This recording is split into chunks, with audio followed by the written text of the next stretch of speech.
नाज मीडिया उर्दू में आपका खैर मकदम है। इस वीडियो को पेश करने में ताउन किया है।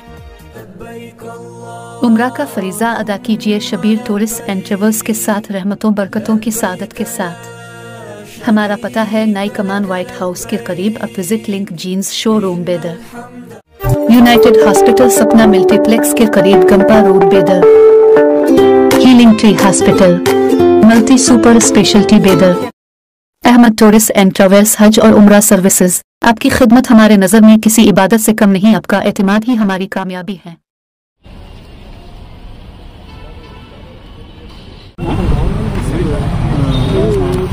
कुछ दिन पहले निजामाबाद में एक प्रेस मीट में प्रेस को एड्रेस करते हुए निजामाबाद के रुकन पार्लियामेंट मेंबर ऑफ पार्लियामेंट जनाब डी अरविंद साहब ने एक वॉइस दिया है। मीडिया के सामने उन्होंने ये कहा कि आप चाहे वोट किसी को दे, चाहे कांग्रेस को दे हाथ के निशान को, चाहे टीआरएस को दे कांग्रेस के निशान को, चाहे आप नोटा को बटन दबाए, वोट तो कमल के फूल को ही आएगा। इसलिए हम इलेक्शन कमीशन को आज एक जमीयत उलमा निजामाबाद की जानिब से एक मेमोरेंडम दिए हैं कि हमको पहले ही से एक चीज का डाउट है कि क्या ईवीएम में ऐसा किसी तरीके की सेटिंग है कि बीजेपी और ईवीएम का क्या साज़बाज है। वो हम सवाल करने के लिए आए।